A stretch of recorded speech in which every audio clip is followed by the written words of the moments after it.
This is the second video of a series devoted to prophecies of the end time. In this video, we are looking at prophecies found in the book of Daniel. In chapter 2, we find a prophecy that is fundamental to all other prophecies found in Daniel and in other books of the Bible. This is the dream that was given to King Nebuchadnezzar. The king said to Daniel, "Are you able to make known to me the dream which I have seen and its interpretation?" Daniel answered in the presence of the king and said, "And I will tell the king the interpretation.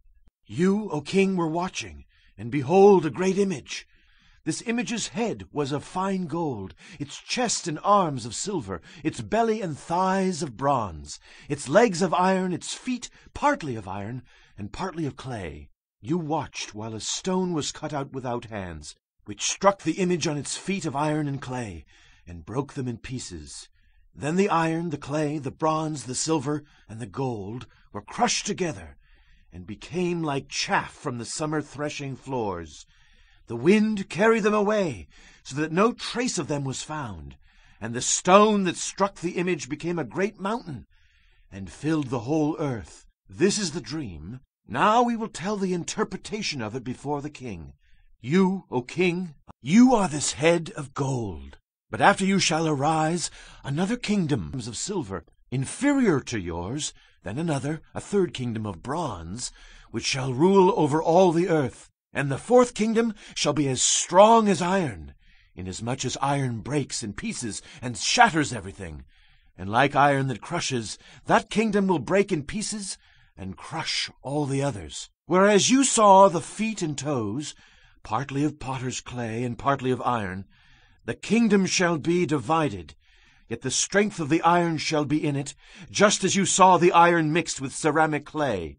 And as the toes of the feet were partly of iron and partly of clay, so the kingdom shall be partly strong and partly fragile. As you saw iron mixed with ceramic clay, they will mingle with the seed of men, but they will not adhere to one another, just as iron does not mix with clay. And in the days of these kings, the God of heaven will set up a kingdom which shall never be destroyed, and the kingdom shall not be left to other people. It shall break in pieces and consume all these kingdoms, and it shall stand forever." In chapter 7, we see that Daniel also had a dream, and he noted its contents. 4 great beasts came up from the sea, each different from the other. The first was like a lion, and had eagle's wings. I watched till its wings were plucked off, and it was lifted up from the earth and made to stand on 2 feet like a man, and a man's heart was given to it. The noblest animal is the lion that flew, wanting his image to be worshipped, and was humbled and made to stand as a man, was Nebuchadnezzar. Does this mean that this lion is the head of gold in Nebuchadnezzar's dream? And suddenly another beast, a second, like a bear. It was raised up on one side, and had 3 ribs in its mouth between its teeth, and they said thus to it, "Arise, devour much flesh." Of the Medo-Persian Empire, the first 3 kings were of the Medes. They were supplanted by Persians. There are 3 ribs in the bear's mouth. Is it possible that this image of the bear refers to the arms and the chest of Nebuchadnezzar's dream? And there was another like a leopard, which had on its back 4 wings of a bird. The beast also had 4 heads, and dominion was given to it. Does this image depict the belly and the thighs of Nebuchadnezzar's dream? For Alexander the Great stalked as a leopard and swept down on his victims like a bird of prey. He died young. His kingdom was shared by his 4 generals. And behold, a 4th beast, dreadful and terrible, exceedingly strong. It had huge iron teeth. It was devouring, breaking in pieces, and trampling the residue with its feet. It was different from all the beasts that were before it. Does the reference to iron make this the legs of iron in Nebuchadnezzar's dream? Roman civilization has lasted until the present day in one form or the other. And it had 10 horns. I was considering the horns, And there was another horn, a little one, coming up among them, before whom 3 of the first horns were plucked out by the roots. And there, in this horn, were eyes like the eyes of a man, and a mouth speaking pompous words. Is this the beginning of the kingdom of iron mixed with clay? If so, it's still in the future. Therefore, sometime in the future, we could expect the whole world to be carved up into 10 national or economic entities, and the little horn will subdue 3 of them, and the saints, Christians, shall be given unto his hand for a time and times and a half a time, for 2.5 years. I watched till thrones were put in place, and the Ancient of Days was seated. The court was seated, and the books were opened. As the little horn appears, the heavenly courts will sit in judgment. I watched then because of the sound of the pompous words which the horn was speaking. I watched till the beast was slain, and its body destroyed and given to the burning flame. As for the rest of the beasts, they had their dominion taken away. The little horn is judged. And behold, one like the Son of Man, coming with the clouds of heaven. Then to him was given dominion and glory and a kingdom. His dominion is an everlasting dominion. The uncreated Son of Man comes and establishes his everlasting kingdom.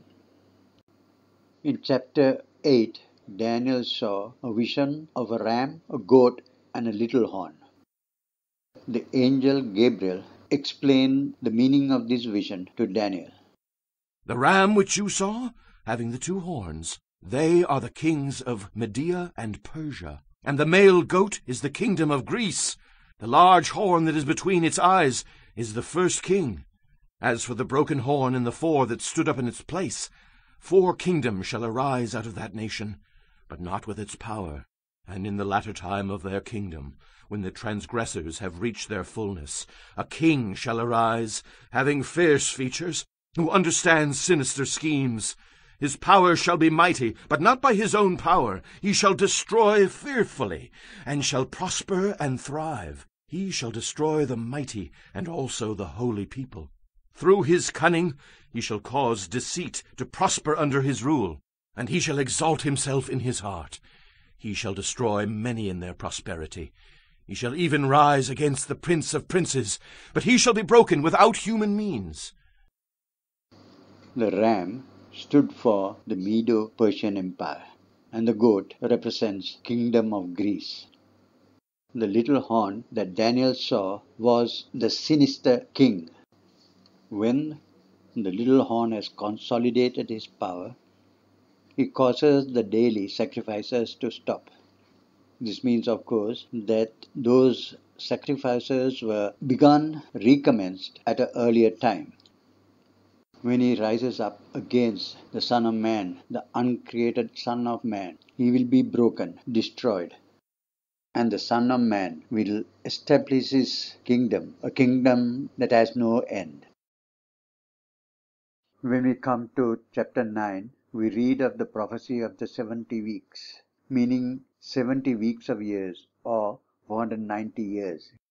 70 weeks are determined for your people and for your holy city, to finish the transgression, to make an end of sins, to make reconciliation for iniquity, to bring in everlasting righteousness, to seal up vision and prophecy, and to anoint the most holy. This is specific to Israel. Therefore, it is different from the other prophecies. Those are for all the nations. Know, therefore, and understand, that from the going forth of the command to restore and build Jerusalem until Messiah the Prince, there shall be 7 weeks and 62 weeks.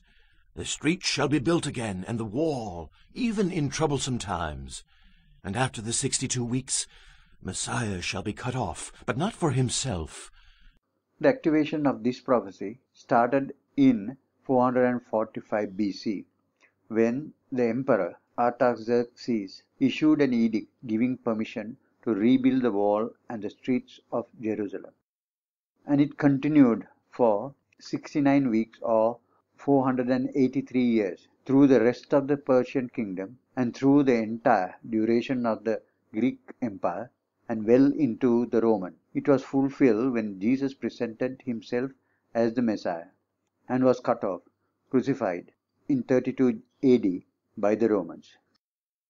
And the people of the prince who is to come shall destroy the city and the sanctuary.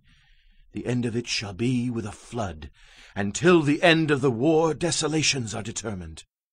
The people who destroyed the temple in 70 AD were the Romans. The prophecy is that at the end times a prince, a ruler will arise out of Roman civilization. Then he shall confirm a covenant with many for 1 week. But in the middle of the week he shall bring an end to sacrifice and offering. And on the wing of abominations shall be one who makes desolate, even until the consummation which is determined is poured out on the desolate. This prince will confirm a treaty for 1 week of years, 7 years, perhaps allowing the temple sacrifices to recommence. But in the middle of the week, after 3.5 years, he will cause the sacrifices to cease. We saw earlier that the sacrifices would be stopped in the reign of the sinister king. Therefore, this prince is identical to that king, the sinister king. But this is yet future. Although more than 2000 years have gone by since Jesus was crucified, this is because God is dealing not with Israel but with the Gentiles during this period. This is the period of grace, the age of the church. God returns to deal with Israel in the 70th week of years, when the sinister king appears on the world stage. The book of Revelation deals with this final week of 7 years, the tribulation. Next, let us look at the book of Revelation, which elaborates on the events that are to happen in the end times.